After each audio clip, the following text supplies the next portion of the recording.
Taurus, hi! Welcome to Mr. Queen PH.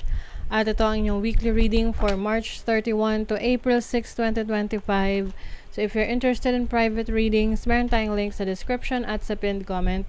Pakicheck nyo lang information kung paano mag-book for a private reading. And please subscribe to our channel to show your support, like, share this video, at comment na rin kayo kung kayo ay naka-resonate. Okay, Taurus, let us see what's coming to you this week. Ano yung energies for you this week for Taurus? Yang. Oh, this is about action, inspired action, new beginnings, exciting new beginnings. Okay? Maaring finally, it's happening, ginagawa mo na or gagawin mo na. This can be a new project, a new business, creative work. I also see someone offering you like pwedeng love offer or parang someone na magpapakita ng interest sa'yo romantically, no? Para sa iba sa inyo. You also have imagine, which is your creative talents, creative skills, yung imagination mo. So I think kung ano man yung mga ideas mo ngayon, you're going to put that to action. Oo. Like, bawa may idea ka na gusto mong gawin sa trabaho, ito yung project mo. So, isa sa katuparan mo siya. Magte-take action ka doon. You also have a leg up. And if you need help, no, kung meron kang kailangang tulong, makakakuha ka ng tulong. And be open to help. Kasi, syempre, minsan, mataas ang pride natin. Ayaw natin tumanggap ng tulong sa iba kasi gusto natin patunayan na kaya natin on our own. But there are times na kailangan talaga natin humingi ng tulong. Okay? Or some of you naman, kayo yung mag-share ng inyong resources, ng blessings ninyo. You are willing to share or help others. Your overall energy is the Queen of Wands. Oh, that makes sense. Wands energy, which is about your passion, your action. And I think medyo active ka. Magiging active ka ngayong week na to. Like, you will go out for a jog, magja-jogging ka, mag-exercise ka, mas magiging active ka. Mas lalabas ka ngayon. Or kung hindi man yung iba sa inyo, mas magiging very creative. Okay, your overall energy is your challenge pala. The King of Coins. Okay, so some of you maaring magkaroon ka ng challenging situation sa boss ninyo, someone who is may authority sa trabaho, sa business, sa career, or this can also mean yung kung paano nyo i-manage yung finances nyo. Pwedeng medyo maging challenging this week. Maraming kailangang bilhin, pagkagastusan. So, pwedeng ma-stress ka dyan. But, like what I mentioned kanina, if you need help, just ask for help. Kasi merong willing to help you. Your opportunity, you have the world. The world is your oyster. This is about opportunity for abroad, no? Trabaho abroad or expansion abroad kung may business ka, international travel.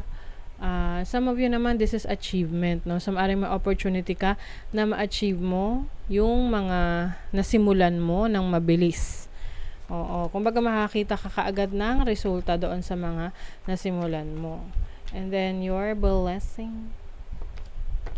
Uy, the Chariot. Oh, ang ganda nito as a blessing because the Chariot is about triumph, tagumpay, success. Some of you, travel talaga. Meron kayong travel opportunities. Abroad to, international. Yung iba naman, meron kayong bibilihing sasakyan or meron kayong ma-accomplish about your sasakyan kung gusto nyo i-modify. Anything about movement. Yan, that is your blessing.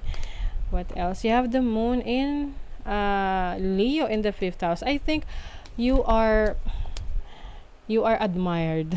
Maraming nagkakaroon ng admiration sa'yo, interesado sa'yo. If you are single, you can take this opportunity na to get to know yung nagkakaroon ng interest sa'yo. Meron dito nagpapadala sa inyo ng bulaklak, or kayo yung nagpapadala ng bulaklak. I feel like you are also tapping into your creative talents, no? Meron kang mga iba pang talents na gusto mong i-express. You have Mars in Aquarius rebellion. Some of you, pwedeng meron kayong pwedeng magkaroon ng issue or misunderstanding sa isang kaibigan or sa isang community na kinabibilangan mo. Let's say, sa Facebook group, nag-post ka, tapos biglang controversial yung post mo, may mga na-trigger, tapos may magre-react. So, pwedeng ganon, no? You also have Mars in Aries in the first house. So, parang meron kang mamadaliin, parang bigla mo na lang siyang gagawin. Pwede tong may kinalaman sa appearance mo, bigla kang magpapagupit, bigla kang magpapakulay ng buhok, or may babaguhin ka sa itsura mo, the way you present yourself. Kasi Mercury is still in retrograde around this time, no? Yung ngayong week na yan. So, be careful. Dapat, sigurado ka talaga sa gusto mong baguhin. Oo. So, let's see your money, career, finances, yung energy. You have the 9 of Wands. Yung iba sa inyo, pagod, no? Or maraming ginagawa. You are holding on to something. You are holding on sa trabaho na yan, sa career na yan, sa business na yan. Kasi naniniwala ka na ano man tong challenge na kinakaharap mo, kaya mo siyang iraos, kaya mong ma-overcome. And then your love life, you have the King of Swords. So, pwedeng magkaroon ng misunderstanding with your partner, no? Pwede meron siyang masabi na hindi mo nagustuhan, or meron kang nasabi na hindi niya magustuhan. So, kailangan lang be more sensitive rin, kasi minsan baka pag nagbiro ka, wrong timing, or baka nagbiro siya, naging sensitive ka, yung mga ganon. Lalo na retrograde si Mercury. Nako, maraming misunderstanding. Parang maiinitin ng mga ulo ngayon. Love. Love. Share the love. Love people. Love them with all your heart. Just be sure to love yourself first. Yes. Sabi nga, bago mo mahalin ng iba, mahalin mo muna yung sarili mo, kasi hindi mo kakayaning magmahal ng iba na hindi mo mahalin yung sarili mo. Yes. Okay?